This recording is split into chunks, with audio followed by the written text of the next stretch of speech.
हाँ जी। जन पोषण स्वास्थ्य मैंने आपको बेसिक डेफिनेशन बताई थी, क्या होती है, कोई बता सकता है? मैम जब हम स्व से हटकर ना मतलब पूरे समाज का जब हम सोचते हैं पोषण के बारे में, स्वास्थ्य के बारे में, तो उसको जन पोषण कहते हैं। हाँ, तो जन पोषण जब हम सेहत की बात कर रहे हैं, किसकी बात कर रहे हैं सेहत में? हेल्थ की बात कर रहे हैं, स्वास्थ्य की बात कर रहे हैं, पर वो किसकी बात हो रही है? लोगों के जन समूह की बात हो रही है। वो सिर्फ एक पर्टिकुलर इंसान की बात नहीं हो रही। किसके बारे में बात हो रही है? वो मैम बात हो पूरे रही है, समाज के बारे हाँ, में। पूरे समाज के बारे में जब बात हो रही है तो वो जन स्वास्थ्य पोषण कहलाएगा। ठीक है। अब इसमें मेन आपका एक आ सकता है WHO से रिलेटेड क्वेश्चन की विश्व स्वास्थ्य संगठन, मैंने कहा था शॉर्ट फॉर्म्स आती हैं इनकी, क्या परिभाषा दी है उन्होंने, वो आ सकती है इससे रिलेटेड। ठीक है। क्योंकि अब मैं देखो चैप्टर में से करा रही हूँ, मैंने नोट्स में से कराया था, पर अगर कोई डेफिनेशन हमारी मिस हो गई है तो इसमें से हम कवर कर लेंगे। महत्व में आपका आएगा कि जो है इसमें जो डेटा दिया गया है जन स्वास्थ्य पोषण से संबंधित, उससे रिलेटेड कुछ क्वेश्चन बन सकता है। ठीक है।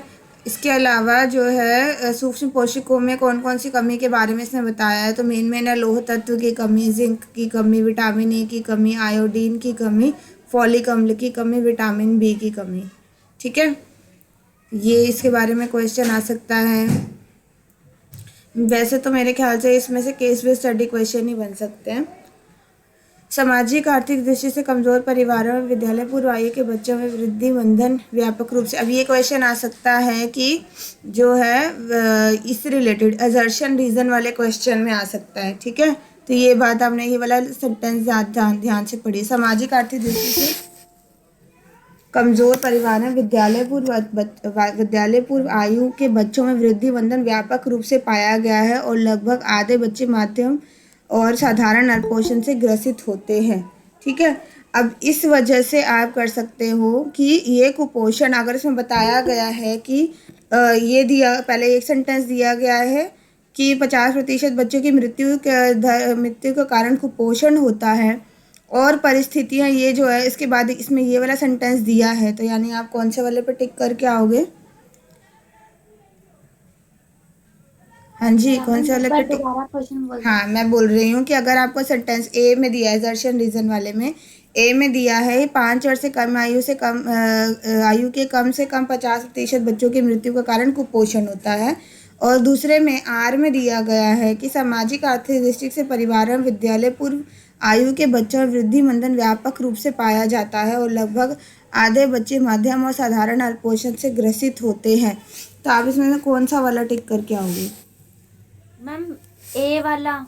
ए वाला टिक करके आओगे ना, क्योंकि इसमें कारण पर्टिकुलरली बताया गया है, इसको जस्टिफाई किया गया है कि कुपोषण के कारण जो मृत्यु होती है उसको डिटेल में, तीनों में से अगर कोई भी पॉइंट अगर उसमें आर में है तो आप उसमें दोनों टिक कर आओगे। समझ आई बात? Yes ma'am. ठीक है। यस इस मैम। तरीके से आपको क्वेश्चन पर्टिकुलरली चैप्टर में से बने बनाए भी आ सकते हैं। ठीक है। यदि समय पर इन समस्याओं को नियंत्रित नहीं किया जाता और तो ये केवल शारीरिक वृद्धि पर ही प्रभाव नहीं डालते, बल्कि मानसिक और संज्ञानात्मक विकास को भी प्रभावित करते हैं।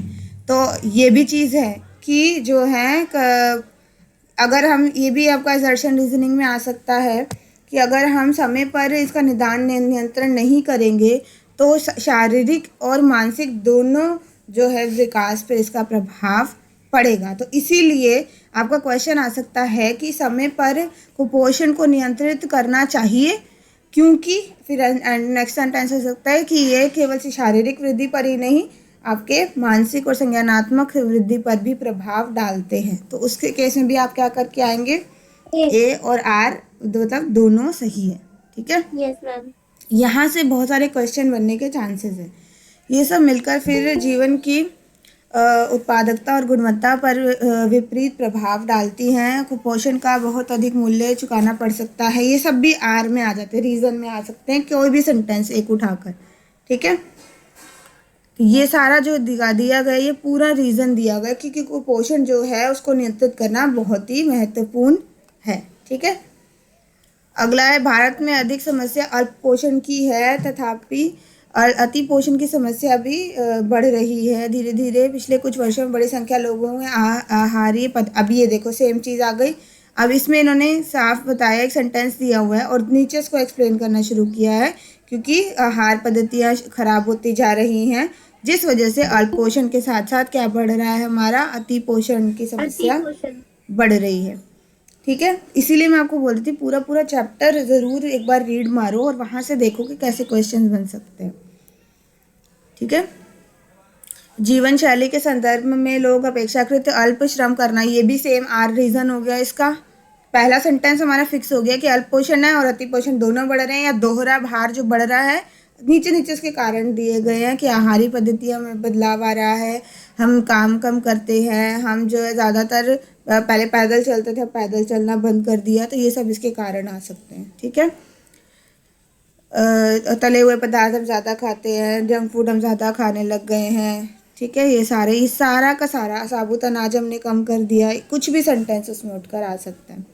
अब ये है, इन सब के कारण अवांछनीय अनुचित भार में वृद्धि, अति भार में और मोटापा होता है, और अंततः इसमें अन्य रोग जैसे उच्च रक्तचाप। अब वही दोहरा भार की जगह आपको एक और सेंटेंस दिया जा सकता है कि ये सब रोग है जो कि आपके कौन से हैं, दीर्घकालिक रोग होते हैं, जो नॉन कम्युनिकेबल डिजीज़, जो आपके क्रोनिक डिजीजेस हैं, रक्तचाप हो गया, मधुमेह। तो ए कुपोषण के दोहरे भार के साथ साथ एक और सेंटेंस भी आ सकता है कि दीर्घकालिक रोग हमारे बढ़ रहे हैं। अब उसके जस्टिफिकेशन भी सेम, क्योंकि हमारी आहारी आदतें खराब हैं, हम जंक फूड ज़्यादा खाने लग गए हैं, एक्सरसाइज कम करने के लिए सेम चीज़। ठीक है, अतः कहा जा सकता है कि भारत कुपोषण का दोहरा भार उठा रहा है, अर्थात यहाँ अल्पपोषण अतिपोषण दोनों पाए जाते हैं। अब ये चीज़, ये भी सेंटेंस आ सकता है कि भारत कुपोषण का दोहरा भार उठा रहा है और यहाँ अल्प पोषण और अति पोषण दोनों पाए जाते हैं। इसमें भी आप दोनों ही ए और आर दोनों करेक्ट है कर आएंगे। ठीक है, क्योंकि सेल्फ एक्सप्लेनेटरी है, ऊपर उन्होंने दोहरे भार को जस्ट, अब यहाँ सेंटेंस में वजह नहीं बताई कुपोषण के दोहरे भार की, पर इस सेंटेंस को बताया कि कुपोषण का दोहरा भार का मतलब क्या है, अल्प पोषण और अति पोषण दोनों। समझ आई बात? Yes ma'am. ठीक है, इसके अलावा बाकी उन्होंने कम्युनिकेबल डिजीज़ का बताया हुआ है। जन स्वास्थ्य पेशेवर प्रशिक्षित संगठन जिनमें स्वास्थ्य आहार विशेषज्ञ भी शामिल होते हैं, समस्याओं पर विचार करने, समाधान करने का अत्यधिक आवश्यकता है, इसलिए आए पहले ये तो ठीक है। आपका जन स्वास्थ्य पोषण क्या है, अब जन स्वास्थ्य पोषण मैं आपको बता चुकी हूँ। यहाँ कहीं डेफिनेशन आई है, जन स्वास्थ्य पोषण अध्ययन का वह क्षेत्र है जिसमें स्वास्थ्य को बढ़ावा देने से संबंधित है। इसके उद्देश्य के लिए यह पोषण संबंधी रोगों का समाधान करने वाली सरकारी नीतियों और कार्यक्रमों के जरिए लोगों को इन पोषण संबंधी रोगों के आधार का समाधान कराता है। जन स्वास्थ्य पोषण आहार विशेषज्ञ व्यावसायिक जनसंख्या, बड़े संख्या में लोगों के कार्रवाई करने की आवश्यकता को प्रभावित करने वाली समस्याओं के संबंध, ये सारे डेफिनेशन ही है जन स्वास्थ्य पोषण की समस्या, जो स्वास्थ्य संबंधी समस्या है उनका निदान करने, सरकारी नीतियां बनाने, कार्यक्रमों के जरिए इसको समस्याओं का समाधान निकालने। इसमें आहारीय विशेषज्ञ जो है उनकी जनसंख्या बढ़ाना है, लोगों को इसके बारे में जागरूक करना है। ठीक है, और ये जो भी स्कीम्स बनी है इनको मॉडिफाई करके और ज़्यादा प्रभावशाली बनाने पर जोर दिया गया है। ठीक है, अभी ये देखो आगे, जन स्वास्थ्य पोषण क्षेत्र बहुविषयक प्रकृति का है। एक सेंटेंस ये आ गया, ए हो गया, और जीवन विज्ञान तथा सामाजिक विज्ञान विषयों की बुनियाद पर टिका है। अब इसमें लाइफ साइंस भी आती है और इसमें सोशल साइंस, दोनों चीज़ें मिलाकर बना है, इसीलिए ये क्या है, बहुविषयक प्रवृत्ति का है। यानी एक सब्जेक्ट से काम नहीं चलेगा इसे पढ़ने से, इसमें कई सारे विषय जो है वो मिलकर बने हैं। और नीचे वाला इन्होंने जस्टिफाई किया हुआ है कि क्योंकि इसमें जीवन विज्ञान और सामाजिक विज्ञान जो है दोनों का मिश्रण है। यह पोषण के अन्य क्षेत्र जैसे नैदानिक पोषण आहार की से भिन्नता रखता है, क्योंकि इसमें समुदाय जनता का, अब ये भी ये देखिए, ये चीज़ पे आपने ज़रूर ध्यान देना है कि जन स्वास्थ्य पोषण नैदानिक पोषण से अलग है, क्योंकि जन स्वास्थ्य पोषण में जो है हम समस्याओं का समाधान निकालने के लिए कार्यक्रम पर ध्यान देते हैं और ये जनता और समुदाय की बात करता है। ठीक है, जबकि हमारा आहार की और वो किसके पे डिपेंडेंट होता है, नैदानिक पोषण आहार की किस पर डिपेंडेंट होता है?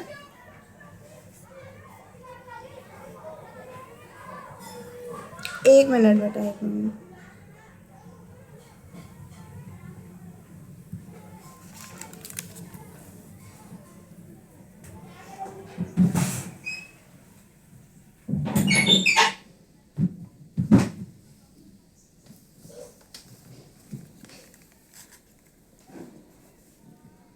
हाँ जी, जवाब दो।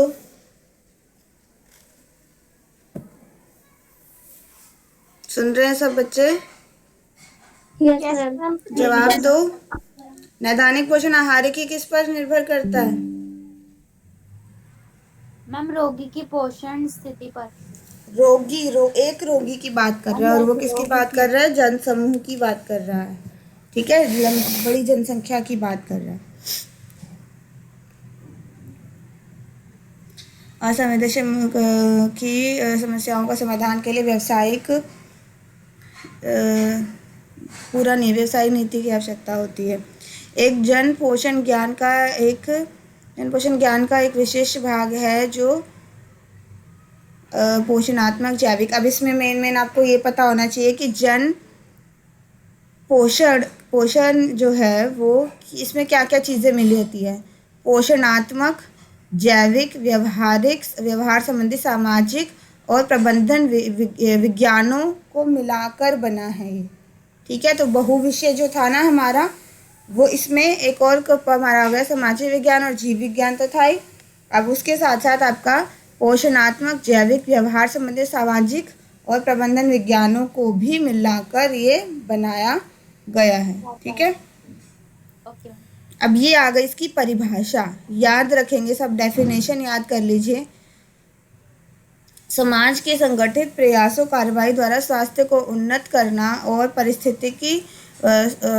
परिस्थितियों रोगों को रोकथाम करते हुए जीवन अवधि को दीर्घकालीन बनाने की कला और विज्ञान जन पोषण है। ठीक है, मैम ये डेफिनेशन तो नहीं आ सकती ना? डेफिनेशन आ सकती है ना, ये किसकी परिभाषा है वो पूछा जा सकता है। Okay ma'am. ठीक है, डैश आ सकता है, यहाँ पे डैश है तो डैश को भरना होगा। नैदानिक पोषण आहार की जन पोषण, तो आपने आंसर में क्या लिखोगे?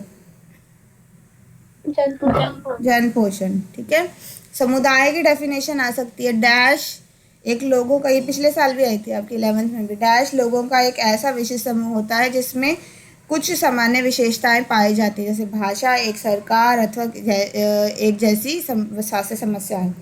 ये लास्ट 11th में भी आपका क्वेश्चन आ चुका है। ठीक है,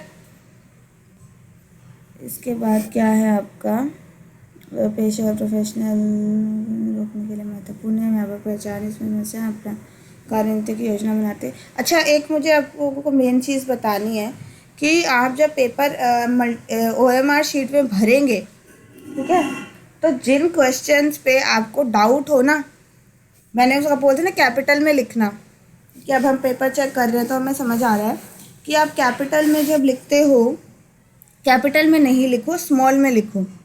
ठीक है, और स्मॉल में लिखो जिस क्वेश्चन में आपको डाउट है और आपके एक्सीड कर रहे हैं लिमिट में जितने, एक मिनट सॉरी। ठीक है, जिन क्वेश्चंस में आपको डाउट है कि आपको एंड में चेंज करना पड़ सकता है, तो उसमें आप सेफ्टी से एक सी भर दीजिए, क्योंकि अगर आप स्मॉल अल्फ़ाबेट में सी भरेंगे तो सी को आप बाद में ए भी बना सकते हो, सी को आप बाद में बी भी बना सकते हो, सी को सी भी रहने दे सकते हो, और सी का डी भी बन सकता है स्मॉल अल्फ़ाबेट्स में। ठीक है, तो ऐसे ये चीज़ ध्यान रखना कि अगर आपको कोई ऐसा क्वेश्चन आता है जिसमें आपको लग रहा है कि आप शायद बाद में चेंज करोगे, तो हैश वाले जो कॉलम है उसमें छोटा सी बना लेना, ताकि बाद में अगर लास्ट मोमेंट पे आपको लगता है कि इसका आंसर मुझे चेंज करना पड़ेगा, तो उस केस में आपको इसमें आसानी मिलेगी। जिसमें मतलब 100% श्योर हो उसमें तो करोगे ही, जिसमें श्योरिटी नहीं है तो उसमें आप सी भर लेना सेफ्टी के लिए। और फिर क्योंकि गलत तो अगर होगा तो वैसे भी गलत होगा, और अगर ठीक होगा तो आप उसको बाद में ठीक करने का आपके पास ऑप्शन बच जाता है। समझ आई बात? Yes ma'am. ठीक है, तो ये चीज़ हमने ऑब्जर्व करी पेपर चेकिंग के टाइम पे कि ये एक तरीका हो सकता है जिससे आप लास्ट मोमेंट पे अपना आंसर सही कर सकते हो। ठीक है, अगला, क्योंकि बच्चे कैपिटल में लिखते हैं तो कैपिटल वाले को तो फिर बाद में उसका तो आंसर गलत ही हो जाता है, पर स्मॉल वाला जो होता है उसमें ये एडवांटेज आ जाती है आपकी। ठीक है, आगे बढ़ते हैं। समझ आ गया ना सबको जो मैंने आपको बोला है? Yes ma'am. और जो मैंने आपको साफ साफ बताया, कोई भी ऐसा कॉलम ना हो जितने आपके क्वेश्चंस की लिमिट है उसके बीच में जो आप पूरा ब्लैंक छोड़कर आ जाओ। या तो अनअटेम्प्टेड वाला सर्कल लगाकर ज़रूर आना, नहीं वाला लगाते हो तो या तो रिस्पॉन्स ज़रूर भर आना। ठीक है, यस मैम। और एक मैं आपको बता, मतलब मेरे हिसाब से आपको क्या करना चाहिए, आपको अटैम्प्ट, अगर आपके पास टाइम ज़्यादा है तो अटैम्प्ट सारे कर लो। जो गलत होते हैं उस रेंज में, जो सेक्शन है उस वाले पे जो आपको गलत है, उसको लग रहा है ये मेरा 100% गलत है, सिर्फ उसमें एंड में सर्कल भरा तो वो नॉट अटेम्प्टेड में आ जाएगा। ठीक है, कई बार तुक्के भी लग जाते हैं तो फालतू में फिर क्यों रिस्क लेना छोड़कर। तो इस केस में आप क्या करिए, जिसका आप 100% श्योर हो ये आंसर गलत है उस सेक्शन में, उसके ऊपर आप सर्कल कर कर नॉट अटेम्प्टेड कराना लास्ट वाले में। ठीक है, चाहे पूरा अटेम्प्ट कर लिया उसके बाद एंड में उसको नॉट अटेम्प्ट कर, ये 2 चीज़ें याद रखना। ठीक है, यस मैम। और ऐसा ना हो कि ओवर अटेम्प्ट, मतलब आप कराओ कि 50 क्वेश्चन करने थे, 50 से 60 भी कराए पूरे, इतना मत करना। ठीक है, जितने दिए उतने पे फोकस करना। चलो आगे आ जाते हैं। किसी भी समाज में पोषण की समस्या केवल भोजन से संबंधित नहीं होती, अपितु वे स्तरों पर परस्पर जब गरीबी नहीं है तो इसमें दिखाया गया, ये सब तो कोई नहीं आएगा। ये चीज़ आपने याद रखनी है कि हमारा जन स्वास्थ्य पोषण हमारा हाइजीन से भी रिलेटेड होता है, स्वच्छता से भी रिलेटेड होता है।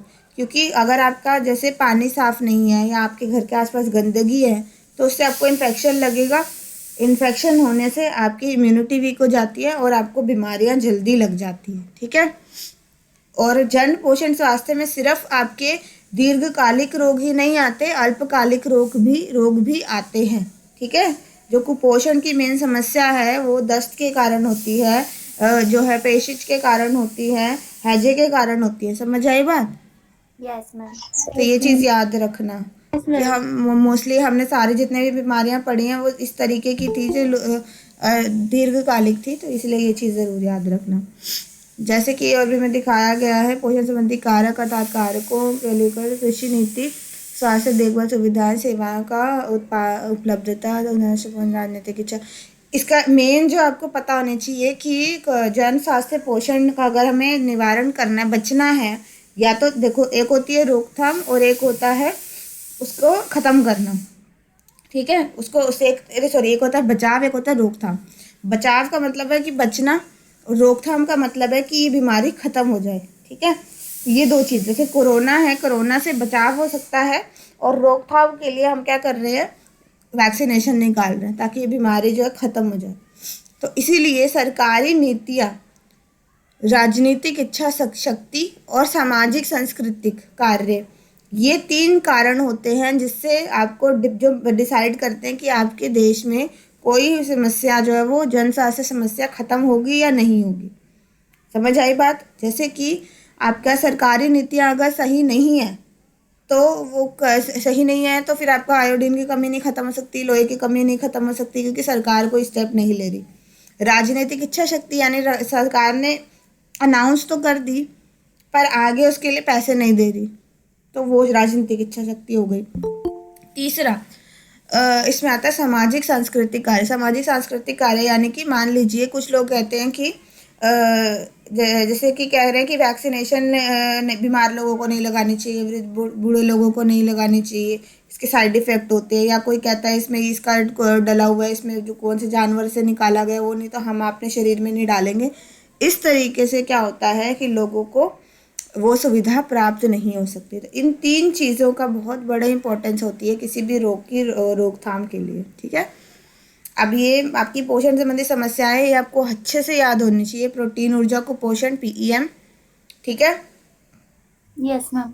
अब PEM आपको बता चुकी हूँ कौन 2 प्रकार के होते हैं, क्वाशियोरकर और मेरास्मस, सूखा रोग और क्वाशियोरकर। ठीक है, मेरास्मस यानी सूखा रोग, क्वाशियोरकर को क्वाशियोरकर ही कहते हैं। ठीक है, प्रोटीन ऊर्जा कौन से पोषक तत्व में आता है? वृहद पोषक तत्व में आता है। ठीक है, ये भी याद रखना है आपने। तो इसको अगर हमें इसमें आपने हमने पढ़ी थी कि अपना क्या होता है, क्षयकारी, अल्पभारी और बोनापन। बोनापन। हाँ, ये 3 आपको याद होने चाहिए कि कौन सा भार और आयु का है, कौन सा लंबाई और आयु का है, और कौन सा भार और लंबाई का है। कौन कौन सा है बताओ। मैम क्या क्षयकारी क्या होता है? मैम जिसकी हाइट वेट के अकॉर्डिंग कम होती है। क्षयकारी होता है। अच्छा, और अल्पभारी कौन सा होता है? मैम जिसका वेट उस हाइट से ज्यादा हो। हाइट होती है। अल्पभारी में हाइट का कोई लेना देना नहीं है। अल्पभारी में आयु और क्या आएगा, भार। अल्प भारी। और बोनापन? मैम जिसका मतलब कि हाइट कम हो उसके एज से ज्यादा। हाँ, ठीक है। तो ये आपका वृहद पोषक तत्व हमने पीईएम पढ़ा, 2 प्रकार होते हैं और इसमें अल्प भारी और ये सब आपको पता होना चाहिए। ठीक है, सिम्टम्स बता दिए थे आपको दोनों के। मेरास्मस में क्या होता है? सूखा रोग या मेरास्मस में क्या होता है? नाम में ही है सूखा रोग।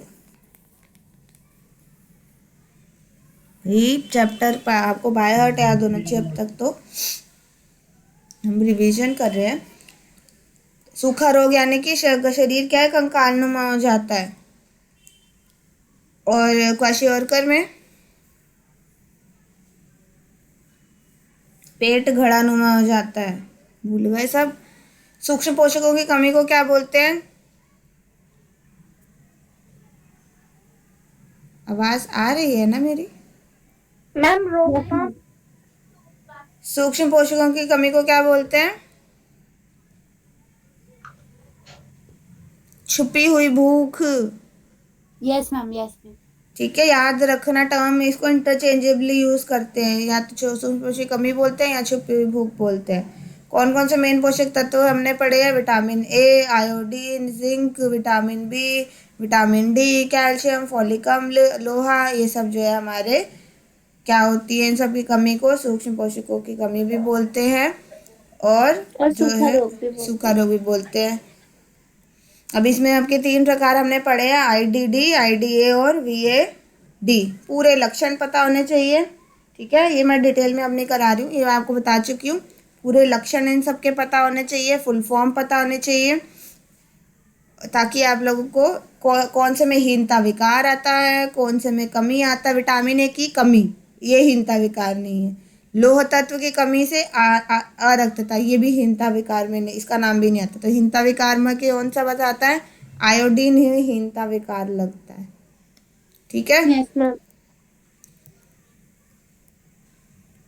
अब ये आपके कुछ हस्तक्षेप हैं जो सरकारी बनाए गए हैं, कार्यक्रम बनाए थे जो कि इस समस्या को रोकने के लिए बनाए गए थे। ठीक है, अब इसमें आपको ईयर पता होना चाहिए। 1993 में क्या बनाया गया?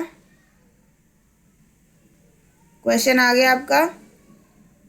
एनएनपी, राष्ट्रीय पोषण नीति, कौन से विभाग ने? महिला बाल विकास विभाग। 4 क्वेश्चन निकल आए एक ही लाइन में से। साल 1993, नीति राष्ट्रीय पोषण नीति, कौन सा विभाग? महिला और बाल विकास विभाग। और फुल फॉर्म, शॉर्ट फॉर्म क्या है इसकी? एनएनपी। ठीक है, कुपोषण की बहुआयामी समस्या को कम करने के लिए, इष्टतम स्थिति प्राप्त करने के लिए व्यापक समेकित अंतर क्षेत्रीय नीति का समर्थन करती है। राष्ट्रीय पोषण नीति का किसका समर्थन करती है? अब ये चीज़ है, क्या कुपोषण की बहुआयामी समस्या को कम करने और लोगों की इष्टतम स्थिति को प्राप्त करने के लिए व्यापक और समेकित अंतर क्षेत्रीय नीति का समर्थन करती है? क्या आएगा आंसर? राष्ट्रीय पोषण नीति। क्या आएगा? राष्ट्रीय पोषण नीति। राष्ट्रीय पोषण ठीक है, हाँ। और ये इसका मेन मकसद क्या था? 5 साल में कुपोषण का उन्मूलन। ठीक है, 1993 में बनाया गया था, पर इसका उद्देश्य क्या था? 5 साल के अंदर अंदर कुपोषण को खत्म करना। खत्म करना। ठीक है। मैम 5 साल में? हाँ, 5 साल में 5 वर्षों में कुपोषण के उन्मूलन का लिए एक बड़ा प्रयास करें। इसका उद्देश्य ये था, मकसद ये था 5 साल में ख़त्म करना। हुआ नहीं, अभी तक नहीं हुआ। 1993 का बना हुआ है, 30 साल हो गए, 28 साल हो गए, पर ये उद्देश्य इसका यही था। अब इसके अंदर क्या क्या हस्तक्षेप शामिल है राष्ट्रीय पोषण नीति में? 4। पहला, 0 से 6 वर्ष के आयु समूह के सभी संवेदनशील बच्चे और गर्भवती महिलाओं को और सभी दुग्धपान करने वाली कौन कौन है, आईसीडीएस बनाना। आईसीडीएस आपको पता है, बच्चे आते हैं 0 से 6, गर्भवती महिलाएं आती हैं और दूध पिलाने वाली माताएं आती हैं। ठीक है, पहला था आईसीडीएस बनाना। दूसरा, आवश्यक खाद्य पदार्थों का पुष्टिकरण, जैसे कि नमक में आयोडीन डालना, प्रबलीकरण आया। दूसरा था, पहला आईसीडीएस बनाना, दूसरा प्रबलीकरण। ठीक है। तीसरा, महिलाओं के सहयोग से देसी और स्थानीय उपलब्ध कच्चे माल को कम से कम कीमत पर वाले पोषक खाद्य पदार्थों का उत्पादन करना और उन्हें लोकप्रिय बनाना। महिलाओं का योगदान और कम दाम वाला कच्चा माल बनाना, जिससे कि खाद्य समस्याएं निपट जाए। फिर आखिरी था, संवेदनशील वर्गों में सूक्ष्म पोषकों की कमी पर नियंत्रण लाना। अब संवेदनशील हम पढ़ चुके हैं, हमने लास्ट चैप्टर संवेदनशीलता पे पढ़ा था, कौन कौन संवेदनशील है। तो हमें पता है कि संवेदनशील कौन कौन आते हैं, बच्चे, बच्चे, गर्भवती, बुजुर्ग, वो तो हमने उसमें पढ़ा, बच्चे, बुजुर्ग और किशोर। हाँ, इसके अलावा हमने पढ़ा था ना, गर्भवती महिलाएं भी, युवा में गर्भवती महिलाएं भी आती हैं, दूध पिलाने वाली माताएं भी आती हैं। ठीक है। और इसमें कौन कौन से पोषक तत्वों पर ध्यान दिया गया? लौह तत्व, चिंता विकार से निपटना, विटामिन ए की कमी से निपटना और फॉलिक अम्ल और आयोडीन की कमी से। आयोडीन की कमी से। अभी तक हमने 3 सूक्ष्म पोषक तत्व पढ़े थे, पर ये जो आपका एनएनपी है उसमें 4 पोषकों की बात की गई है। ठीक है, ये चीज याद रखना। समझ आई बात? Yes ma'am. ठीक है। अब अगला है, प्रत्यक्ष, संस्थागत और ढांचागत परिवर्तनों द्वारा राष्ट्रीय लक्ष्यों की प्राप्ति करने के लिए अप्रत्यक्ष नीति साधनों में लंबी अवधि की योजनाएं सम्मिलित है, जैसे कि खाद्य सुरक्षा सुनिश्चित करना, अर्थात भोजन। अब मैंने बताया आपको कि किस, अब ये दीर्घकालिक, अब हमारा आगे दीर्घकालिक में क्या आएगा? खाद्य सुरक्षा, अप्रत्यक्ष नीति, लंबी अवधि के लिए योजनाएं। बताया था ना, दीर्घकालिक योजनाएं होती है, अल्पकालिक योजनाएं होती है। अब दीर्घकालिक में क्या है? खाद्य सुरक्षा सुनिश्चित करना, पोषण दृष्टि से पोषक तत्वों से युक्त पदार्थ की उपलब्धता को सुनिश्चित करना, रोजगार पूरक योजनाओं और जन वितरण प्रणाली, भूमि। अब ये जन वितरण, ये सारा खाद्य सुरक्षा पर फोकस है। ठीक है, कि सबको मिनिमम जितना भोजन मिलना चाहिए उतना प्राप्त हो। अब आपको बताया था 2 प्रकार की कार्य नीतियां हैं। पोषण समस्या को निपटने के लिए 2 प्रकार की कार्य नीतियां हो सकती है, एक आहार अथवा भोजन आधारित और दूसरा पोषण आधारित अथवा औषधीय दृष्टिकोण। याद रहेगा ये ना सबको? ये हमने कितनी बार डिस्कस कर चुके हैं, हर बार क्वेश्चन पेपर में आता है। आहार में कौन कौन सी आती है? जिसमें आप भोजन दे रहे हैं। और पोषण आधारित में क्या आता है? जैसे कि आप लोहे की सप्लीमेंट दे रहे हैं या किसी तरीके से क्या कर रहे हैं, प्रबलीकरण कर रहे हैं, जिसे दवाई की फॉर्म में किसी चीज़ को कम समय में जल्दी जल्दी निपटा देना। ठीक है, समझ आया? Yes ma'am. ये आहार वाली जो होती है थोड़ी मुश्किल होती है, पर एक्सपेंसिव, महंगी नहीं होती, पर कारगर होती है, लंबे समय तक चलती है। सब बता चुकी हूँ ना मैं? याद है सबको? Yes ma'am.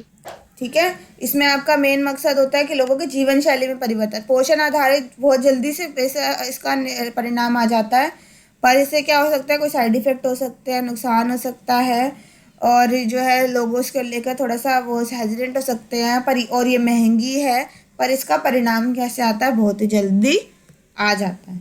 ठीक है।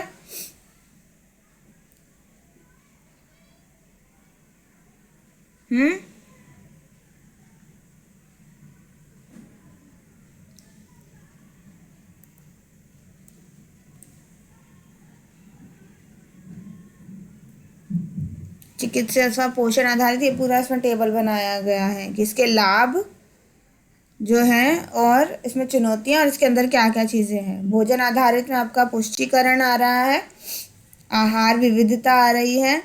ठीक है, पूरक आहार देना, ये आपका इसमें आएगा। ठीक है। Yes ma'am. अब आपके इसके अलावा आईसीडीएस हम पढ़ चुके हैं। आईसीडीएस में हाँ किसके मैम, कौन कौन आता है? आहार पूरक में समर्पित बाल विकास सेवाएं। हम्म पूरक आहार में मध्याह्न भोजन, पोषणहीनता नियंत्रण कार्यक्रम में विटामिन ए, आरक्तता कार्यक्रम, राष्ट्रीय आयोडीनहीनता नियंत्रण कार्यक्रम, ठीक है, राष्ट्रीय रोग निरोधक कार्यक्रम, ठीक है, ये सब हमारे इसमें आते हैं। आहार पूरक में मध्याह्न भोजन, भोजन सुरक्षा में जन वितरण प्रणाली, पब्लिक डिस्ट्रीब्यूशन पीडीएस आता है, अंत्योदय अन्न योजना भी आपका खाद्य सुरक्षा में ही आता है। मैंने बताया था आपको लास्ट में भी, अन्नपूर्णा भी इसमें आता है, और कार्य के बजाय अनाज वगैरह देना भी इसमें आता है। स्वरोजगार और वैतनिक रोजगार योजना है, ठीक है। अगला है आपका स्वास्थ्य देखभाल। स्वास्थ्य एक मूलभूत मानव अधिकार है। सरकार का दायित्व है कि अभी ये देखो स्वास्थ्य देखभाल, इसको क्या बोलते हैं? इसमें आपके सरकारी आती हैं, किस किस लेवल पे हमारे सरकार जो है स्वास्थ्य देखभाल होती है। 3 हमने पढ़े थे स्टेजेस: प्राथमिक हेल्थ केयर, प्राथमिक, दूसरा द्वितीयक स्तर और एक मैम तृतीयक स्तर। प्राथमिक में कौन सा आता है? देखो इसमें पीएचसी वाला आया था ना, पीएचसी प्राथमिक में आता है, ठीक है। द्वितीयक स्तर जो होता है वो उसमें कौन सा होता है, थोड़े से जटिल होती है, जिला स्तर पर आता है। और इसके अलावा आपके वो वाले के राज्य स्तर पर भी हो सकता है, अगर राज्य छोटा है तो। तृतीयक स्तर जो होता है वो सबसे उच्चतम होता है। ये किस लेवल पे किया जाता है? केंद्रीय स्तर पर। और इसमें आपको पता है एम्स आता है, यस मैम। ठीक है, भारतीय आयुर्विज्ञान संस्थान, अखिल भारतीय आयुर्विज्ञान संस्थान, एम्स, ठीक है। चलिए, ये आपका हो गया कार्य क्षेत्र। अब आपका आएगा आप क्या क्या बन सकते हैं। जन पोषण विशेषज्ञ की क्या भूमिका है? आप रोकथाम में भी मदद कर सकते हैं, कार्य नीतियाँ बनाने में भी मदद कर सकते हैं। आपको इसमें जन पोषण स्वास्थ्य को लेकर आपको पढ़ाई करने की ज़रूरत है।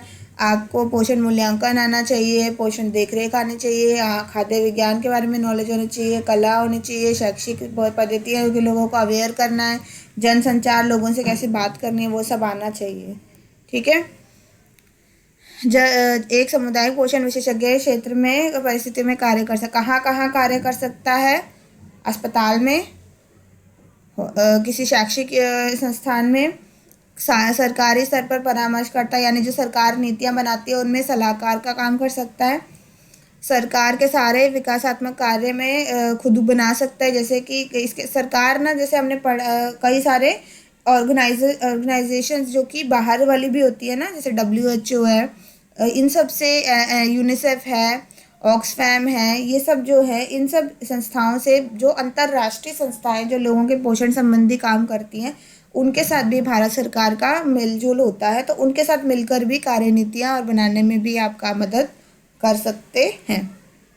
समझ आया? ये वाली लाइन हमने पहले नहीं पढ़ी थी, पर ये कई स्वयंसेवी संस्था और हमारे देश के कुछ एनजीओ होते हैं और कुछ बाहर के एनजीओ वगैरह होते हैं या ऑर्गेनाइजेशन है, उनके साथ मिलकर क्या करती है सरकार, नीतियाँ बनाती हैं ताकि आपको मदद मिले। जैसे कि आपका यूनिसेफ है तो प्रियंका चोपड़ा यूनिसेफ के साथ मिली होती है, WHO है, वर्ल्ड बैंक है, इन सब ये लोग भी कई सारे पैसे देते हैं, फंडिंग देते हैं और अपनी नॉलेज भी देते हैं कि किस तरीके से हम सारे जन स्वास्थ्य संबंधी समस्याओं को से निपट सकते हैं। समझ आई बात? Yes ma'am. आ रही है पक्का? Yes ma'am. ठीक है। इसके अलावा जो है पोषण, ये हमने बच्चों की मृत्यु दर को रोकने के लिए भी अपना भागीदारी दे सकते हैं, जब इसमें हम हमारे लक्ष्य समूह कौन हो सकता है? छोटे बच्चे, जो गर्भवती महिलाएं, किशोर, ये सब लोग, ठीक है। पोषण विशेषज्ञ अथवा विद्यालय स्तर कार्यक्रम पर जैसे स्कूल लेवल पे आपको नॉलेज देना ताकि आप जो है सही समय पर अपने पोषण को नियंत्रित कर सके। तो ये थर्ड चैप्टर अब समझ आ गया? अभी भी कोई डाउट है किसी को? No ma'am. कोई पॉइंट अगर नहीं आया समझ, कैसे क्वेश्चन बन सकते हैं ये मैंने बता दिया आपको। प्रैक्टिस आपने करनी है। जितने क्वेश्चन मैं भेज चुकी हूँ, मेरे पास थे, मैंने सब आपको भेज दिए।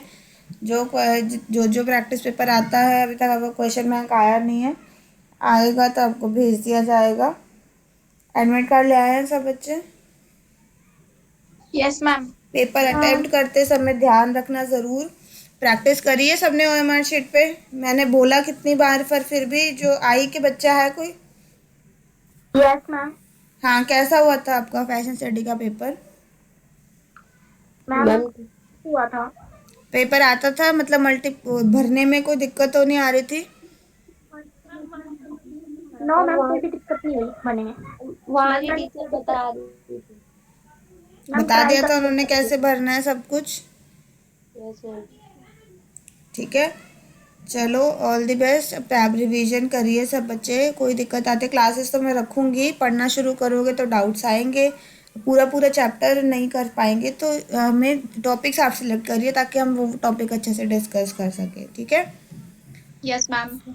पढ़कर जाना है सबने। मैं ओएमआर आपको 50 बार बोल चुकी हूँ, भरने की प्रैक्टिस करिए पेपर लिखते समय, ताकि आपका समय की भी बचत हो सके, ताकि आप रिवाइज करना ही है। जैसे मैंने कहा, कहीं से आपको क्वेश्चन का आंसर समझ आ जाता है कि ये आना चाहिए, तो आप कर सको।